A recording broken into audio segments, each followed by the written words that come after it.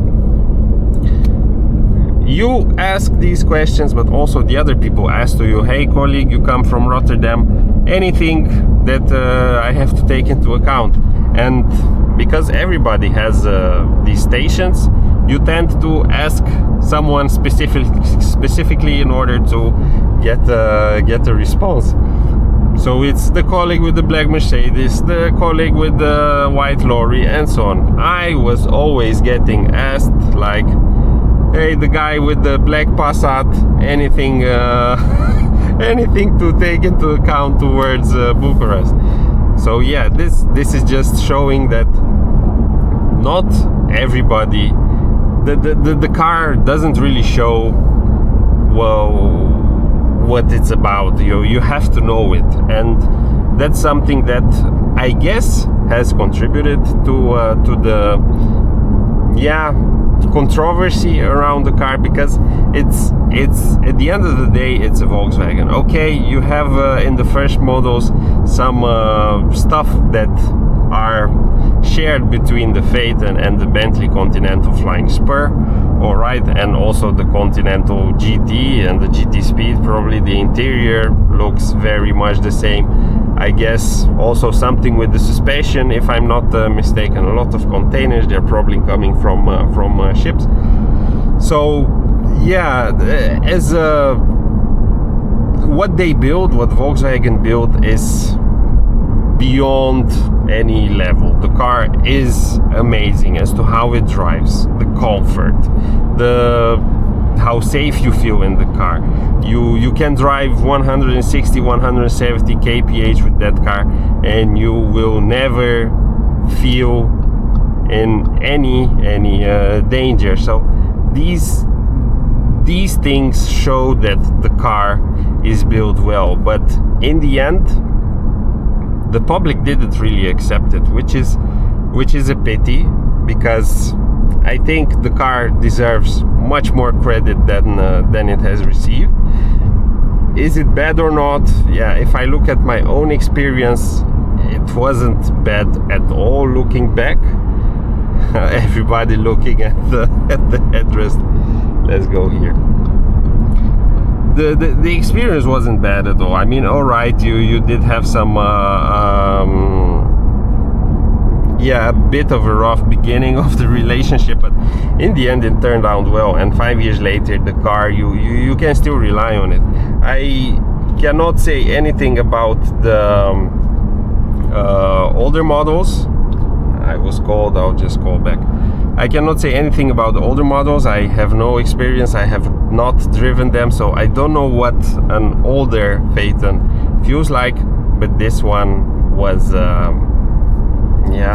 it is, and it was a very nice car to have. Driving wise, it's also perfect. It's perfect. It's also nice. It's not like you would expect it to handle like an E36 or an I don't know, just a smaller sporty car. It is not what that car is built for. It's a car that you get in, you get to your destination 10 hours later, and you are just as fresh as the moment you got in the car.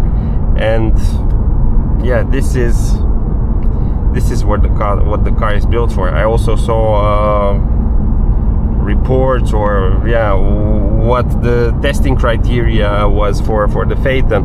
I guess this is for the 6.0 W12. I guess it was a 6 liter, where they said that driving constantly at, I think it was around 300 kilometers an hour, the car should maintain a temperature inside of no higher than 23 degrees, 24 degrees. So it shows as to how much R&D, how much engineering went into the car, and this translates to how the car feels, how the car drives, how it is owning the Phaeton. So it has not been a bad experience at all.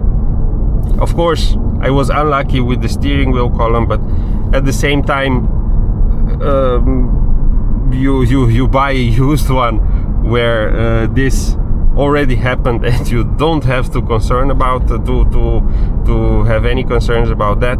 So yeah, with any used car, you don't really know what you're getting. You are taking a risk. With the new car also, the only difference is that with new cars you have, let's see, should we go to the right? Let's go to the right. The only difference is that with new cars you have the warranty, and the manufacturer changes stuff for you. I don't think we'll be able to see any sea because of those dunes, but we'll look for a place to park somewhere. Over here.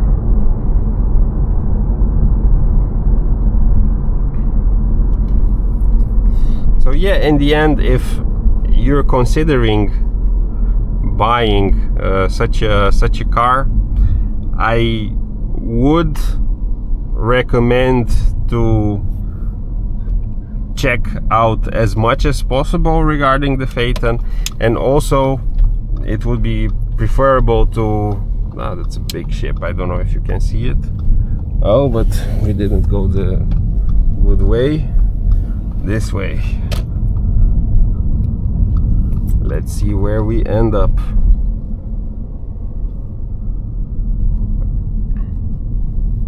No, there's nowhere interesting. I don't know how you get there. Let me check a bit.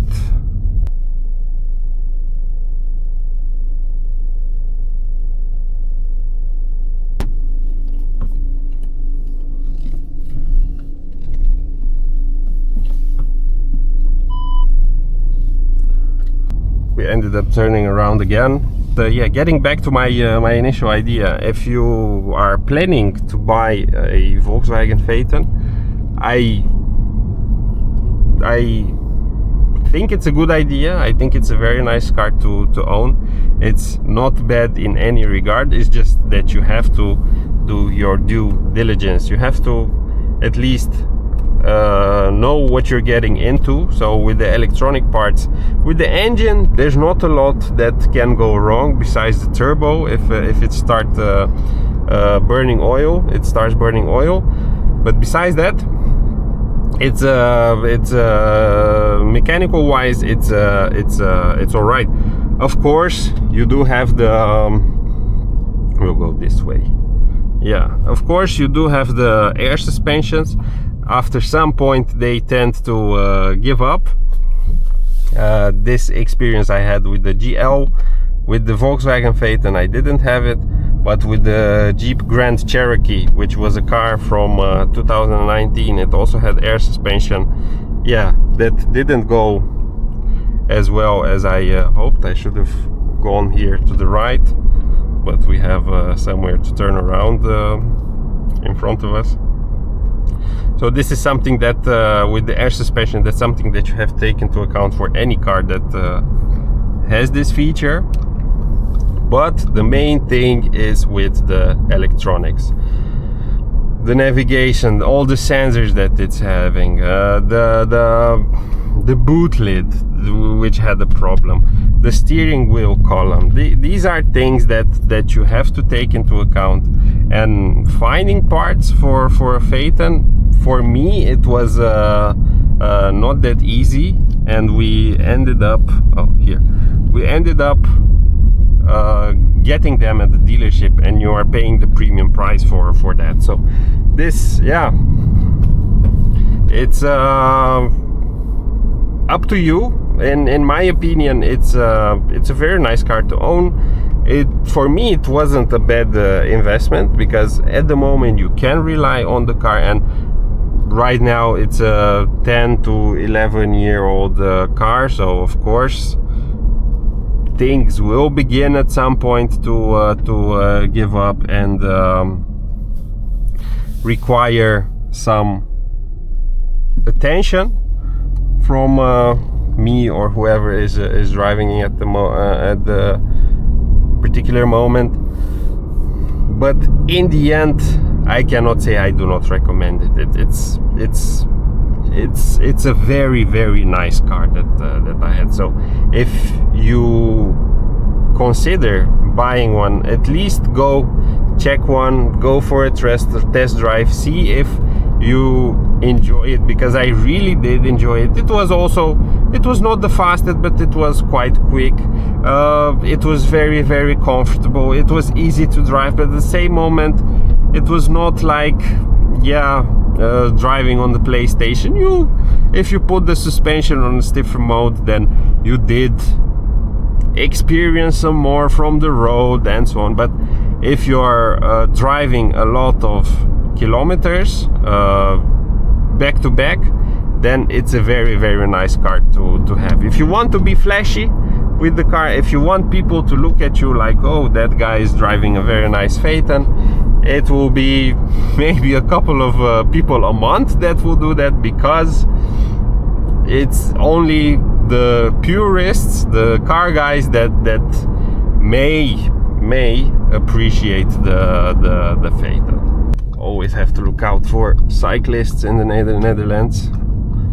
Oh, this is quite nice here. Is the Phaeton one of the greatest ever? Probably not, but I do think it is very, very, very underrated, and that it has a bad image which does not correspond with the true experience that a Volkswagen Phaeton gives you while owning one. Okay, now we're getting somewhere. I think it's an El Camino. Yeah, if you put this in sport,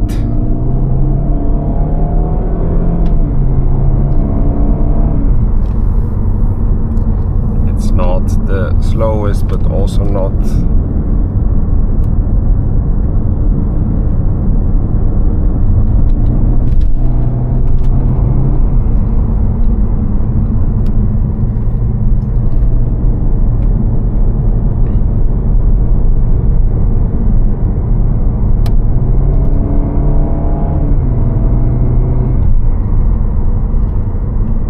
to wrap it up.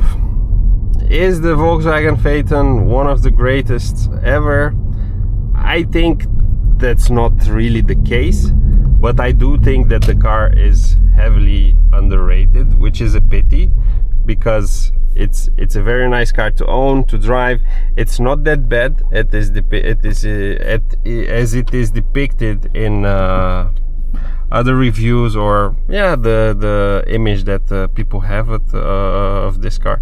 So yeah, if you consider having an Volkswagen Phaeton, I'd say don't fear it, do your due diligence, go for a test drive and check out if it's a car that for you it's worth the eventual investments that you may have to make in order to keep the car in a certain condition.